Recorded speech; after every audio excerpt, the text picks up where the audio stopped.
Maaseh, Acts chapter 17. And having passed through Amphipolis and Apollonia, they came to Thessalonike, where there was a congregation of the Yahudim.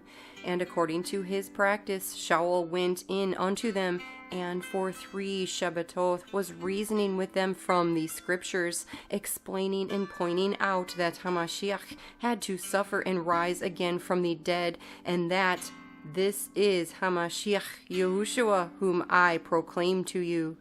And some of them believed, and a large number of the worshipping Yahwanites, and not a few of the leading women, joined Shaul and Sila. But the Yahudim who did not believe, having become envious, took some of the wicked men from the marketplace, and gathering a mob, disturbed all the city, and came upon the house of Yason, and were seeking to bring them out to the people. But not finding them, they dragged Yason and some of the brothers to the city rulers, crying out, "They who have turned the world upside down have come here too, whom Yason has received, and all of them are acting contrary to the dogmas of Caesar, saying there is another sovereign, Yahushua." And they troubled the crowd and the city rulers when they heard this. And when they had received a pledge from Yason and the rest, they let them go. And the brothers immediately sent Shaul and Sila away by night to Beroia, who, having come, went into the congregation of the Yahudim. Now these were more noble than those in Thessalonike, who received the word with great eagerness, and searched the scriptures daily, if these were so. Then many of them truly believed, and also not a few of the Yahwanites, decent women as well as men. And when the Yahudim from Thessalonike came to know that the word of Yahuah was proclaimed by Shaul at Beroia, they came there also and stirred up the crowds. And then immediately the brothers sent Shaul away to go to the sea, but both Sila and Timotheus stayed there. And those who arranged for Shaul brought him to Athenai, and receiving a command for Sila and Timotheus to join him as soon as possible, they departed. But while Shaul was waiting for them at Athenai, his spirit was stirred up within him when he saw that the city was utterly idolatrous. Therefore, indeed, he was reasoning in the congregation with the Yahudim and with the Gentile worshippers, and in the marketplace daily with those who met there. And some of the Epicurean and Stoic philosophers encountered him, and some were saying, "What does this babbler want to say?" Others said, "He seems to be a proclaimer of strange mighty ones," because to them he brought the good news, Yahusha and the resurrection. So they laid hold of him and brought him to the Areopagus, saying, "Are we able to know what this fresh teaching is of which you speak? For you are bringing some strangeness to our ears. We want then to know what these mean." For all the Athenians and the strangers living there spent their leisure time in doing naught but to speak or to hear what is fresh. And having stood in the midst of the Areopagus, Shaul said, "Men of Athenai, I see that you are very religious in all. For passing through and observing the objects of your worship, I even found an altar with this inscription, 'To the unknown mighty one.' Not knowing then whom you worship, I make him known to you. Yahuah, who made the world and all that is in it, this one, being Adon of the Shamayim and earth, does not dwell in dwellings made with hands, nor is he served with men's hands, as if needing any, himself giving to all chai and breath and all. And he has made from one blood every nation of men to dwell on all the face of the earth, having ordained beforehand the times and the boundaries of their dwelling, to seek the Adon, if at least they would reach out for him and find him, though he is not far from each one of us. For in him we live and move and are, as also some of your poets have said, for we are also his offspring. Now then, since we are the offspring of Elohim, we should not think that the Elohim is like gold or silver or stone, an image made by the skill and thought of man.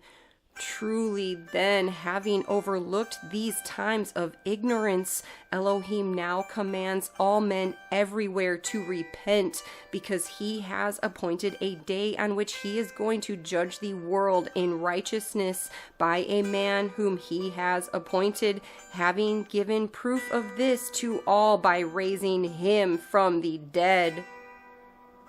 And hearing of the resurrection of the dead, some indeed mocked, while others said, "We shall hear you again concerning this." And so Shaul went out from among them, but some men joined him and believed, among them Dionysius the Areopagite, and a woman named Damaris, and others with them. Maaseh, Acts chapter 18. And after this Shaul left Athanae and went to Corinthos, and he found a certain Yehudi named Aculas, born in Pontus, who had recently come from Italia with his wife Priscilla, because Claudius had commanded all the Yahudim to leave Rome, and he came to them. And because he was of the same trade, he stayed with them and was working, for they were tent makers by trade. And he was reasoning in the congregation every Shabbat, and won over both Yahudim and Yahuanites. And when Sila and Timotheus came down from Macedonia, Shaul was pressed by the Ruach, and earnestly witnessed to the Yahudim that Yahusha is Hamashiach. However, when they resisted and blasphemed, he shook his garments and said to them, "Your blood is upon your head. I am clean. From now on I shall go to the Gentiles." And having left there, he came to the house of a certain man named Justus, who worshipped Elohim, whose house was next to the congregation. And Crispus, the ruler of the congregation, believed in the Adon with all his household, and many of the Corinthians, hearing, believed and were immersed. And the Adon spoke to Shaul in the night by a vision. "Do not be afraid, but speak, and do not be silent, because I am with you, and no one shall attack you to do you evil, because I have much people in this city." And he remained 1 year and 6 months, teaching the word of Yahuah among them. And when Galion was proconsul of Achaia, the Yahudim, with one mind, rose up against Shaul and brought him to the judgment seat, saying, "This one seduces men to worship Elohim contrary to the Torah." And as Shaul was about to open his mouth, Galion said to the Yahudim, "If it were a matter of wrongdoing or wicked recklessness, O Yahudim, there would be reason why I should bear with you. But if it is a question of words and names and a law which is among you, see to it yourselves, for I do not want to be a judge of these." And he drove them away from the judgment seat. And all the Yahuanites took Sosthenes, the ruler of the congregation, and beat him before the judgment seat. But Galion showed no concern whatever. And Shaul, having stayed several days more, having taken leave of the brothers, was sailing for Syria. And Priscilla and Aculas were with him, having shaved his hair at Cenchreae, for he had taken a vow. And he came to Ephesus and left them there, but he himself went into the congregation and reasoned with the Yahudim. And when they asked him to stay a longer time with them, he declined, but took leave of them, saying, "I have to keep this coming festival in Jerusalem by all means, but I shall come back to you, Elohim desiring so." And he sailed from Ephesus. And having come to Caesarea, going up and greeting the assembly, he went down to Antiochia. And having spent some time there, he went forth, passing through the country of Galatia and on through Phrygia, strengthening all the Talmudim. And a certain Yehudi named Apollos, born at Alexandria, a learned man and mighty in the scriptures, came to Ephesus. This one had been instructed in the way of the Adon, and being fervent in spirit, he was speaking and teaching that about the Adon exactly, though he knew only the immersion of Yochanan. And he began to speak boldly in the congregation, and when Aquilas and Priscilla heard him, they took him aside and explained to him the way of Elohim more exactly. And when he intended to pass through to Achaia, the brothers, having encouraged him, wrote to the Talmudim to receive him, who, having arrived, greatly helped those who believed through favor, for with power he refuted the Yahudim publicly, showing from the scriptures that Yahushua is Hamashiach. Maaseh, Acts chapter 19. And it came to be, while Apollos was at Corinthos, that Shaul, having passed through the upper parts, came to Ephesus, and having found some Talmudim, he said to them, "Did you receive the Ruach HaKodesh when you believed?" And they said to him, "No, we have not even heard that there is a Ruach HaKodesh." And he said to them, "Into what then were you immersed?" And they said, "Into Yochanan's immersion." And Shaul said, "Yochanan indeed immersed with an immersion of repentance, saying to the people that they should believe in the one who is coming after him, that is, in Mashiach Yahushua." And when they heard this, they were immersed in the name of the Adon Yahushua. And when Shaul had laid hands on them, the Ruach HaKodesh came upon them, and they were speaking in tongues and Navu. And all the men were about 12. And having gone into the congregation, he spoke boldly for 3 months, reasoning and persuading concerning the reign of Elohim. But when some were hardened and did not believe, speaking evil of the way before the crowd, he withdrew from them and separated the Talmudim, reasoning daily in the school of Tyrannos. And this took place for 2 years, so that all who dwelt in Asia heard the word of the Adon Yahushua, both Yahudim and Yahwanites. And Elohim worked unusual miracles through the hands of Shaul, so that even handkerchiefs or aprons were brought from his body to the sick, and the diseases left them, and the wicked spirits went out of them. But certain roving Yahudi exorcists took it upon themselves to call the name of the Adon Yahushua over those who had wicked spirits, saying, "We exorcise you by Yahushua, whom Shaul proclaims." And there were 7 sons of a certain Skewa, a Yahudi chief Kohen, who were doing this. And the wicked spirit answering said, "Yahushua I know, and Shaul I know, but who are you?" And the man in whom the wicked spirit was leaped on them, overpowered them, and prevailed against them, so that they fled out of that house naked and wounded. And this became known to all, both Yahudim and Yahwanites dwelling in Ephesus. And fear fell on them all, and the name of the Adon Yahushua was made great. And many who had believed came confessing and declaring their deeds. And many of those who had practiced magic brought their books together, burning them before all. And they reckoned up the value of them and found it to be 50,000 pieces of silver. So the word of the Adon was growing mightily and prevailing. Now when these had been completed, Shaul purposed in the Ruach, when he had passed through Macedonia and Achaia, to go to Jerusalem, saying, "After I have been there, I have to see Rome too." And having sent into Macedonia 2 of those assisting him, Timotheus and Erastus, he himself remained in Asia for a time.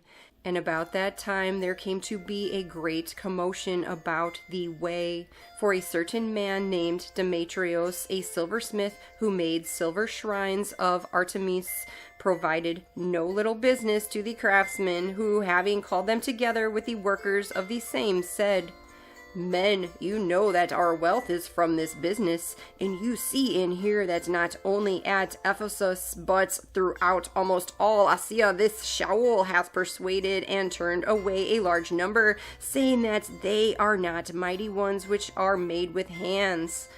And not only is this trade of ours in danger of coming to rejection, but also that the temple of the great female mighty one, Artemis, whom all Asia and the world worship, shall be regarded as worthless and her greatness diminished. And having heard this, they were filled with rage and cried out, saying, Great is Artemis of the Ephesians!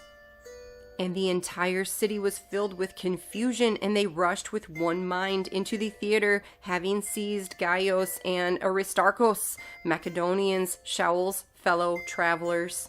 And Shaul, intending to go in among the mob, the Talmudim did not allow him.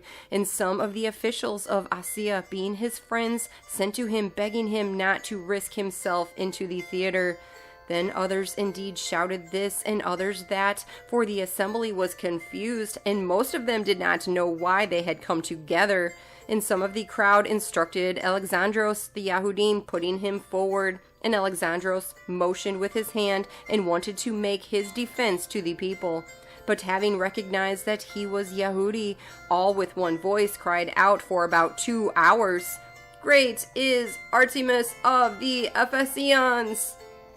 And the city clerk, having calmed the crowd, said, Men of Ephesus, what man is there who does not know that the city of the Ephesians is the guardian of the temple of the great female mighty one Artemis, and of that which fell down from Zeus? Therefore, if these are undeniable, you need to be calm and do not act rashly, for you have brought these men here who are neither temple robbers nor speaking evil of your female mighty one. If truly then Demetrios and his fellow craftsmen have a case against anyone, the courts are open and there are proconsuls. Let them accuse one another. And if you have any further complaint, it shall be settled in the regular assembly, for we are in danger of being accused of riot concerning today, there being no reason which we could give to account for this disorderly gathering. And having said this, he dismissed the assembly. Maaseh, Acts chapter 20. After the uproar had ceased, Shaul called the Talmudim to him, and having embraced them, went away to go to Macedonia. And having gone through those parts, and having encouraged them with many words, he came to Yawan, where he spent 3 months. When he was about to sail to Syria, he decided to return through Macedonia, as a plot was made against him by the Yahudim. And he was accompanied by Sopatros of Beroia, and Aristarchus and Segundos of the Thessalonians, and Gaius of Derbe, and Timotheus, and Tychicus, and Trophimus of Asia. And these, going ahead, waited for us at Troas.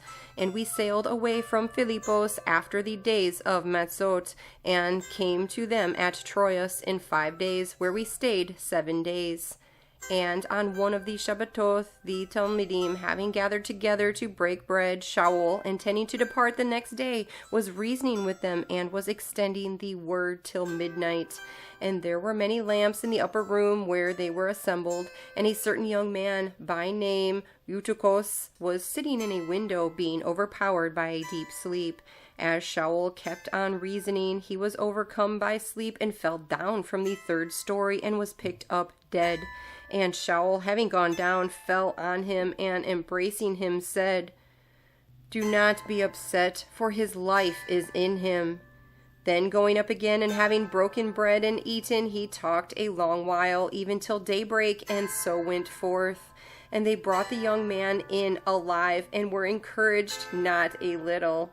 And we, going ahead to the ship, sailed to Assos, intending to take Shaul on board there, for so he had arranged, intending himself to go on foot.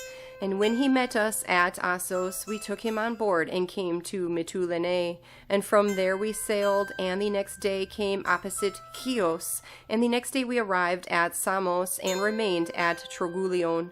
And the following day we came to Miletos.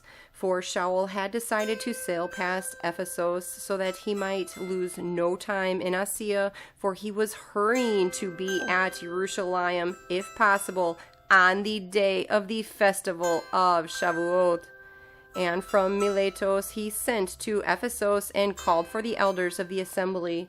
And when they had come to him, he said to them, "You know from the first day that I came to Asia how I was with you all the time, serving the Adon with all humility, with many tears and trials which befell me by the plotting of the Yahudim, as I kept back none that was profitable, but proclaimed it to you and taught you publicly and from house to house, witnessing to Yahudim and also to Yahwanites, repentance toward Elohim and belief in our Adon Yahushua HaMashiach.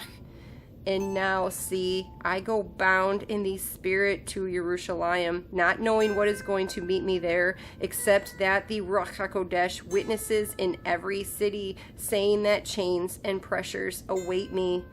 But I do not count my life of any value to me, so that I might accomplish my mission with joy, and the service which I receive from the Adon Yahushua to bear witness to the good news of the favor of Elohim.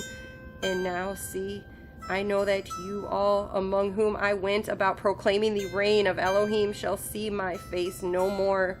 Therefore I witness to you this day that I am clear from the blood of all, for I did not keep back from declaring to you all the counsel of Elohim.